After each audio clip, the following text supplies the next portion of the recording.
चलिए फ्रेंड्स, मकर संक्रांति की तैयारी शुरू करते हैं।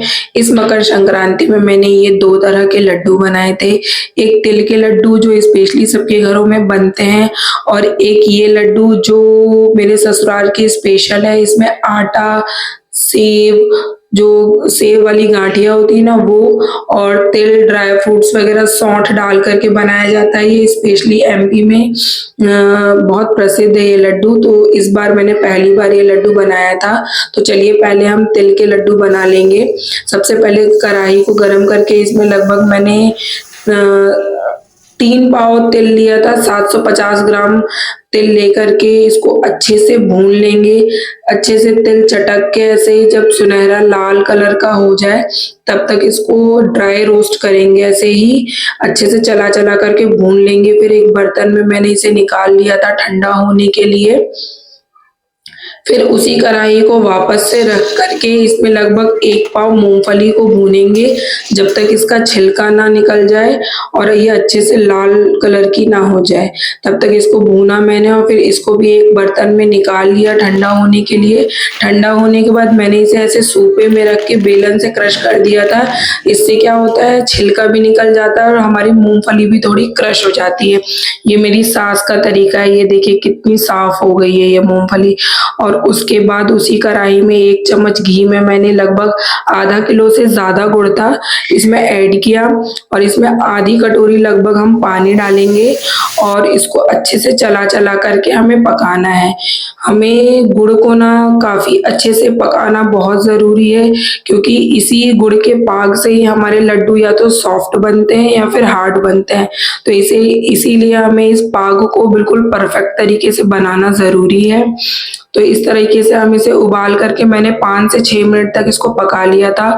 फिर एक कटोरी में हम इसको चेक करेंगे। कटोरी में पानी लेकर के उसमें हम थोड़े से ड्रॉप डालेंगे। अगर ये इस तरह से बिखर जाएंगे तो मतलब अभी हमारा गुड़ का जो पाग है वो अभी नहीं हुआ है। फिर 2 से 3 मिनट तक मैंने इसे और पकाया। उसके बाद जब मैंने दोबारा चेक किया तो ये इस तरह से इकट्ठा हो रहा था, ये फैल नहीं रहा था। मतलब हमारे गुड़ का जो पाग है वो बन करके तैयार हो गया था। बेसिकली तिल के लड्डू तो हर कोई बना लेते हैं, बट ये छोटे छोटे से ट्रिक्स अगर आप ध्यान रखेंगे ना तो आपके लड्डू और भी अच्छे से बन करके तैयार होंगे।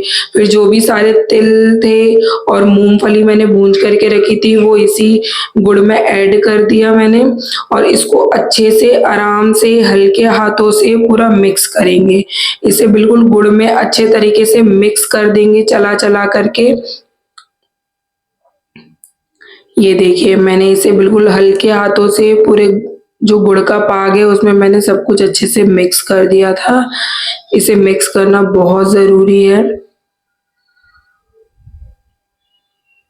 मिक्स करने के बाद मेरी सासू माँ नीचे बैठी थी और मैंने भी यही सोचा कि चलो हम नीचे बैठ के आराम से इसे बनाएंगे।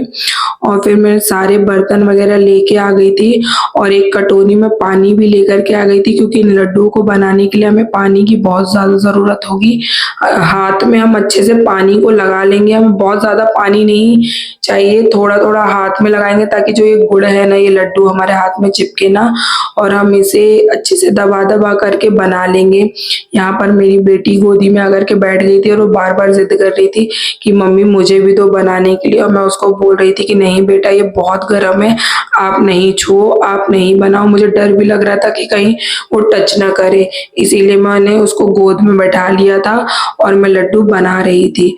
फिर थोड़ी देर के बाद वो खेलने चली गई तो मैंने दोनों हाथों में अच्छे से पानी लगाया और फटाफट इन लड्डुओं को बनाया, क्योंकि इसे जल्दी जल्दी बनाना जरूरी होता है, क्योंकि अगर एक बार ठंडा हो गया ना तो फिर ये लड्डू नहीं बनेंगे।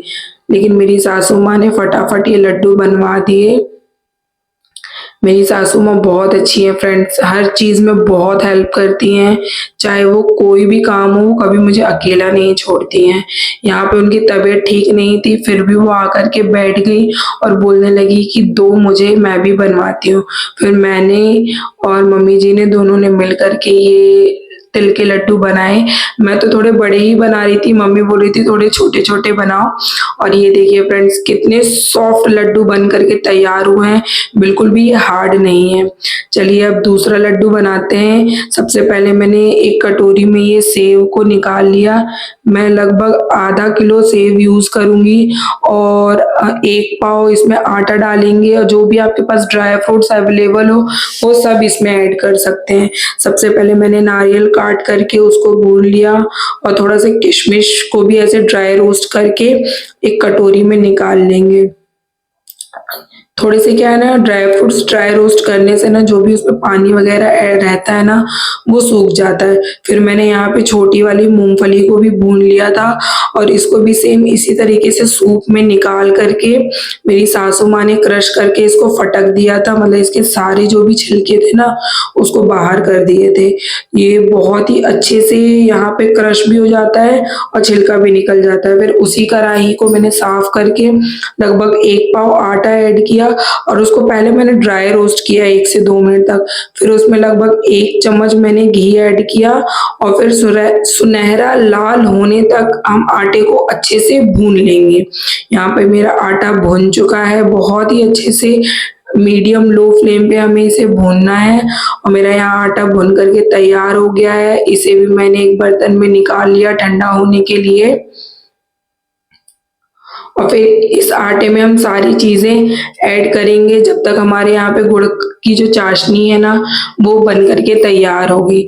यहाँ पे मैंने लगभग 1 पाव गुड़ लिया था और इसमें हम 1 कटोरी पानी डालेंगे क्योंकि जो ये वाला गुड़ का जो चाशनी होती है ना वो थोड़ी पतली चाहिए हमें।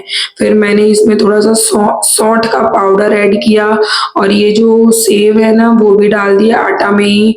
मूंगफली जो क्रश की थी हमने, नारियल, किशमिश, जो भी आप अपने मर्जी के ड्राई फ्रूट डालना चाहते हो वो सब डाल सकते हैं इसमें।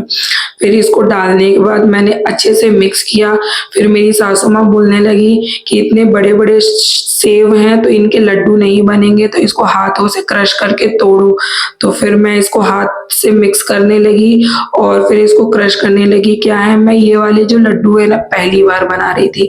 हर साल मेरी सास बनाती हैं लेकिन इस साल मैं पहली बार बना रही थी। फिर मैंने इसमें लगभग आधा कटोरी तिल को भी ऐड किया और फिर उसको भी अच्छे से मिक्स कर लिया। फिर उसके बाद वही सेम प्रोसेस सासू माँ के पास मैं पूरा मिक्सचर लेकर के गई और उसमें मैंने जो गुड़ की चाशनी थी ना उसको ऐड की और यहाँ पे मम्मी जी ने इसको अच्छे से मिक्स किया क्योंकि मम्मी जी ये लड्डू बनाने में ज़्यादा एक्सपर्ट है। मैं तो पहली बार बना रही थी और उनसे पूछ-पूछ करके ही मैंने ये लड्डू बनाया है कि इसमें और क्या डालना है, इसमें और क्या करना है। फिर उन्होंने अच्छे से मिक्स किया और फिर हम अच्छे से हाथों में पानी लगा करके फिर से इन लड्डुओं को अच्छे से दबा-दबा करके बनाएँगे। और ये देखिए ये लड्डू कितने अच्छे से बन रहे हैं क्योंकि इसकी जो चाशनी थी ना वो बिल्कुल परफेक्ट थी। तो हमें किसी भी लड्डू को बनाने के लिए ना चाशनी बहुत ही परफेक्ट बनानी होती है। और ये देखिए हमारे लड्डू बन कर के तैयार हो गए थे। मैं तो काफ़ी बड़े-बड़े ही बना रही थी तो मम्मी जी बोल रही थी इस तरह से छोटे-छोटे लड्डू बनाओ दबा-दबा करके, लेकिन मुझसे जैसे बने मैंने वैसे बना दिए और यहाँ पे हमारे सारे लड्डू बन कर के तैयार हो गए थे। ये देखिए मैं और मम्मी जी हम दोनों मिलकर के बना रहे थे। ये देखिए कितने अच्छे से ये लड्डू बन कर के तैयार हो गए हैं। मेरे इतने लड्डू बन कर के तैयार हो गए थे। अगर आपको मेरा वीडियो अच्छा लगे तो प्लीज़ लाइक, शेयर और सब्सक्राइब करिएगा। हैप्पी मकर संक्रांति। धन्यवाद। Bye bye.